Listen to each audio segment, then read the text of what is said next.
Marchez selon l'esprit, et vous n'accomplirez point les désirs de la chair. Ceux qui appartiennent à Christ ont crucifié la chair avec ses passions et ses convoitises.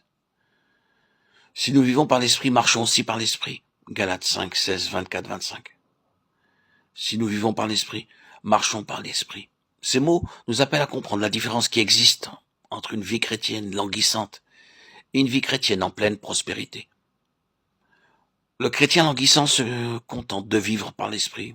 Il est bien aise de savoir qu'il est né de nouveau, mais il ne marche pas par l'esprit. Le chrétien vivant, au contraire, n'a point de repos, qu'il ne sache toute sa conduite sous le contrôle de l'esprit. Il marche par l'esprit. Et par conséquent, il n'accomplit point les désirs de la chair. Le chrétien qui s'efforce de marcher d'une manière digne de Dieu et de lui plaire en toutes choses est souvent troublé par le pouvoir qu'a encore le péché sur lui. Et il se demande pourquoi si souvent il est incapable de le vaincre. Il se dit que c'est sans doute parce qu'il manque de foi ou de fidélité. Et il en accuse tantôt sa faiblesse naturelle, tantôt la puissance de Satan, qui ne se contente pas de cette solution-là, mais qu'il cherche plutôt à comprendre comment il lui sera possible de surmonter tout ce dont Christ lui a acquis par l'affranchissement. Qu'il apprenne à reconnaître que le grand obstacle à l'action de l'Esprit de Dieu, que le dernier ennemi à terrasser, c'est la chair.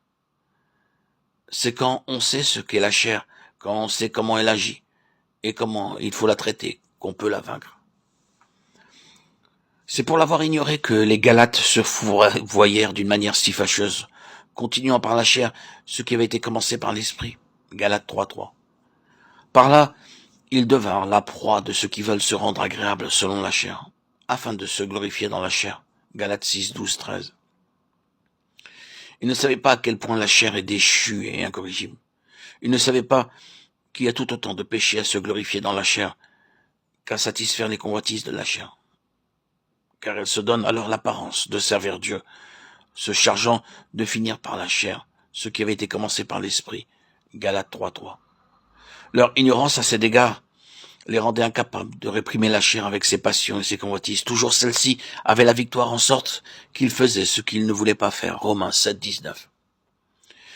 Ils ne savaient pas qu'aussi longtemps que la chair, que l'effort et la volonté propre cherchent à s'immiscer dans le service de Dieu, on reste par là même au service du péché.